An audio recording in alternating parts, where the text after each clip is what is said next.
कि संविधान में कतई धर्म के आधार पर आरक्षण की व्यवस्था नहीं की जाएगी।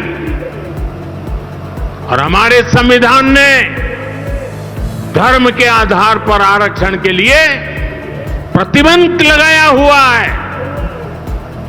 साथियों, कांग्रेस की तुष्टीकरण की इस नीति का बहुत बड़ा नुकसान मुस्लिम समाज को भी हुआ है।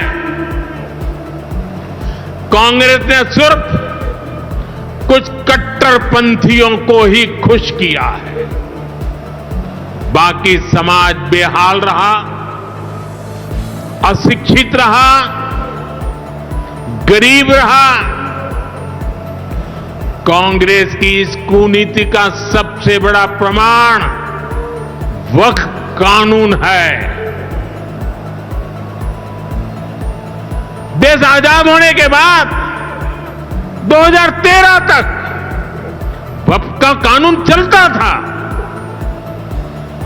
लेकिन चुनाव जीतने के लिए, तुष्टीकरण की राजनीति के लिए, वोट बैंक की राजनीति के लिए 2013 के आखिर में, आखिरी सत्र में कांग्रेस ने इतने सालों तक चल रहे वक्फ के कानून में आनन फानन संशोधन कर दिया ताकि चुनाव में वोट पा सके। वोट बैंक को खुश करने के लिए इस कानून को ऐसा बना दिया कि बाबा साहब आंबेडकर के संविधान की ऐसी की तैसी संविधान से ऊपर कर दिया। ये बाबा साहब का सबसे बड़ा अपमान का काम था। साथियों, ये कहते हैं कि उन्होंने मुसलमानों के हित में किया। मैं जरा ऐसे सभियों से पूछना चाहता हूं, वोट बैंक के भूखे इन राजनेताओं से कहना चाहता हूं, अगर सच्चे अर्थ से आपके दिल में मुसलमानों के लिए थोड़ी भी हमदर्दी है तो कांग्रेस पार्टी अपने पार्टी के अध्यक्ष मुसलमान को बनाए। क्यों नहीं बनाते भाई? संसद में टिकट देते हैं, 50% मुसलमानों को दो, जीत करके आएंगे तो अपनी बात बताएंगे। लेकिन ये नहीं करना है। कांग्रेस में तो कुछ नहीं देना है।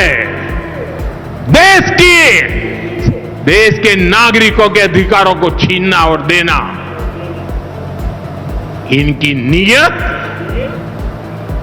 किसी का भी भला करने की कभी नहीं रही, मुसलमानों का भला करने की भी नहीं रही। यही कांग्रेस की अच्छी सच्चाई है। साथियों, वक्फ के नाम पर लाखों हेक्टेयर जमीन पूरे देश में है। इस जमीन, इस प्रॉपर्टी से गरीब का, बेसहारा महिलाओं बच्चों का भला होना चाहिए था। और आज ईमानदारी से उसका उपयोग हुआ होता तो मेरे मुसलमान नौजवानों को साइकिल के पंक्चर बना करके जिंदगी नहीं गुजारनी पड़ती। लेकिन इससे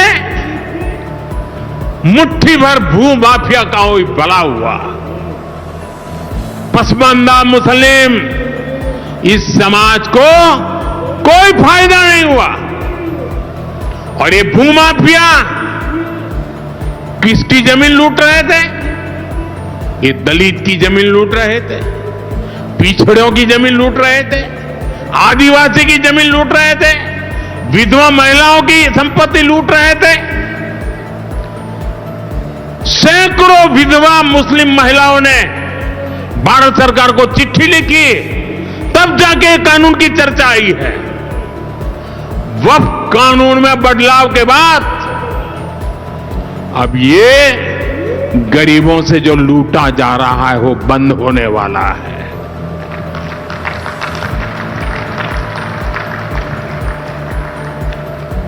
और सबसे बड़ी बात, हमने एक बहुत बड़ा जिम्मेदारीपूर्ण महत्वपूर्ण काम किया है। हमने इस वक्फ कानून में एक और प्रावधान किया है। अब नए कानून के तहत, वक्फ के कानून के तहत, किसी भी आदिवासी की जमीन को हिंदुस्तान के किसी भी कोने में आदिवासी की जमीन को, उसके घर को, उसकी संपत्ति को एक वक्फ बोर्ड हाथ भी नहीं लगा पाएगा।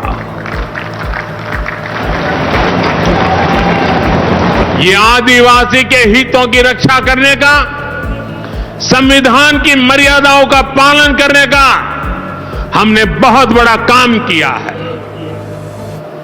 नए प्रावधानों से वक्फ की भी पवित्र भावना का सम्मान होगा। मुस्लिम समाज के गरीब और पसमानदा परिवारों, मुस्लिम महिलाओं, खास करके मुस्लिम विधवाओं को, मुस्लिम बच्चों को उनका हक भी मिलेगा और भविष्य में उनका हक सुरक्षित रहेगा। और यही तो बाबा साहब आंबेडकर ने संविधान के स्पिरिट में हमें काम दिया हुआ है। यही असल स्पिरिट है, यही असली सामाजिक न्याय है। साथियों, हमारी सरकार ने 2014 के बाद बाबा साहब आंबेडकर की प्रेरणा को आने वाली पीढ़ियों तक पहुंचाने के लिए अनेक महत्वपूर्ण कदम उठाए। बाबा साहब देश और दुनिया में जहां जहां रहे, वे सभी स्थान उपेक्षित थे। जो संविधान के नाम पर अपनी राजनीतिक रोटी सेकने के लिए निकले हैं, उन्होंने बाबा साहब से जुड़े हुए हर स्थान का अपमान किया, इससे इतिहास से मिटाने का प्रयास किया। स्थिति ये थी कि मुंबई के इंदु मिल में बाबा साहब आंबेडकर का स्मारक बनाने के लिए भी देश भर में लोगों को आंदोलन करने पड़े। हमारी सरकार ने आते ही इंदु मिल के साथ साथ बाबा साहब आंबेडकर की महू की जन्मभूमि हो, बाबा साहब आंबेडकर जी की लंदन की शिक्षा भूमि हो, दिल्ली में उनकी महापरिनिर्वाण स्थली हो, या फिर नागपुर की दीक्षा भूमि हो, हमने सभी का विकास किया। इनको पंच तीर्थ के रूप में विकसित किया है।